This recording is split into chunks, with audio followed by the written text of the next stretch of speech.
তাদের প্রত্যেককেই ভারতীয় জনতা পার্টির তালাঙ্গা মন্ডল চারের পক্ষ থেকে গরিব অভিনন্দন জানাই। বন্ধুরা, আপনারা জানেন যে সারা রাজ্যে ভারতীয় জনতা পার্টির যে পরিবর্তন সভা হচ্ছে তার এই ধারাবাহিকতা আমরা আজ আপনাদের এই গ্রামে পরিবর্তন সভা করছি। কিসের পরিবর্তন?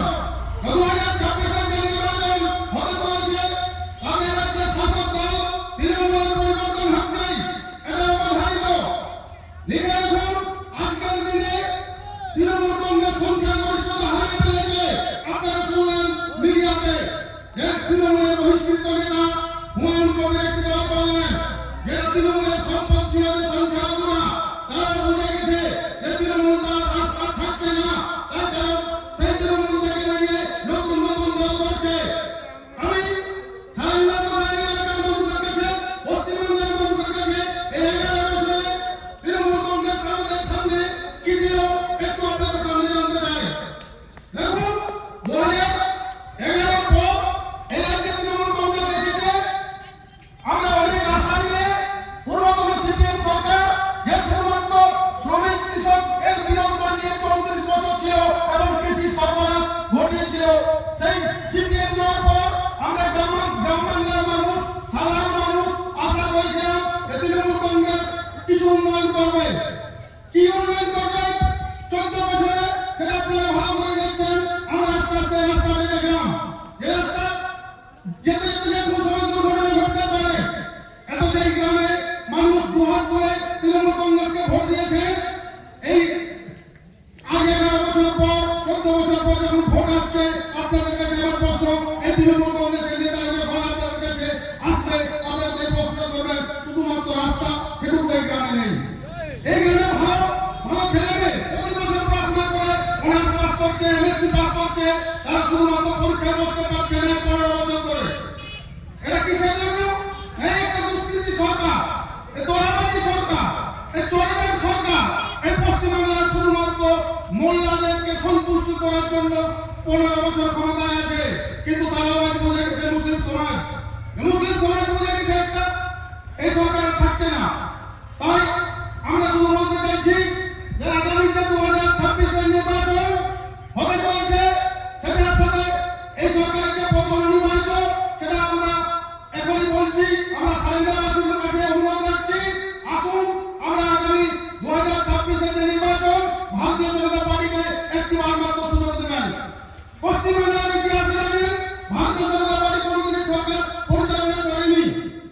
এখানে কংগ্রেস, সিপিএম এবং তৃণমূল থাকার পরে আজ ভারতবর্ষের অন্যান্য রাজ্য যেখানে তর্ক করে এগিয়ে চলেছে, এই এলাকার মানুষ, এই গ্রামের বহু মানুষ বিজেপি শাসিত রাজ্যে কাজে যাচ্ছে। কেন যাবে? এই প্রশ্নগুলো গ্রামের মানুষ তৃণমূলের নেতারা করবেন না।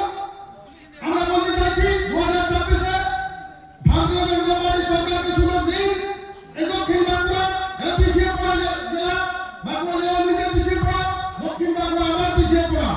এখানে কোনো কারখানা নেই, সেচের ব্যবস্থা নেই, বামফ্রন্ট এবং তৃণমূল আমাদেরকে শুধুমাত্র ভিখারি করেছে। মহিলাদের যে লক্ষ্মীর ভান্ডার দিচ্ছে, এটাতে সন্তুষ্ট হওয়ার কিছু নেই। আপনারা পার্শ্ববর্তী রাজ্য যান, বিজেপি শাসিত রাজ্যে সেখানে 2500 টাকা, 3000 টাকা লক্ষ্মীর ভান্ডার টাকা দেওয়া হয়। আমাদের বিরোধী দলের নেতা শুভেন্দু অধিকারী বলেছেন 2026-এ বিজেপি সরকারে মহিলাদেরকে 3000 টাকা করে লক্ষ্মীর ভান্ডার দেওয়া হবে এবং প্রতি বছর ছাত্রছাত্রীদের জন্য স্কুল সার্ভিস কমিশনের পরীক্ষা হবে। আপনারা এই কোনো ভারতীয় জনতা পার্টিকে সুযোগ দেবেন না।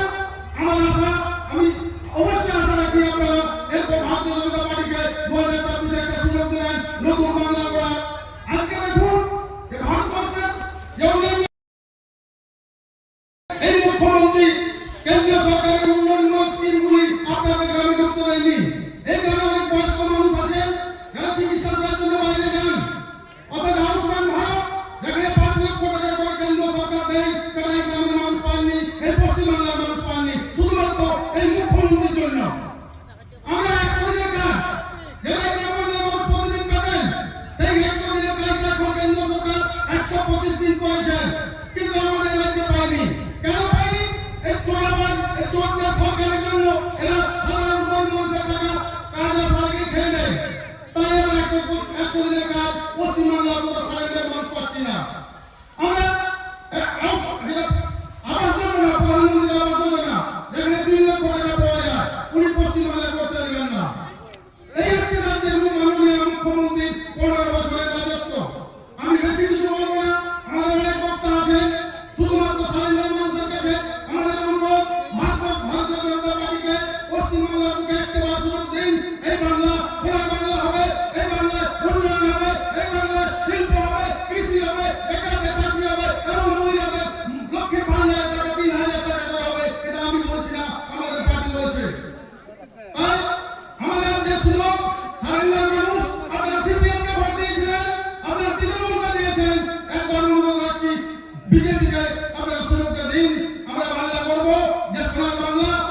পদ্ম ফুল চিহ্নে বোতাম টিপে ভোটটা দিবেন। এই অনুরোধ রেখে আমি আমার বক্তব্য এখানে শেষ করছি। নমস্কার।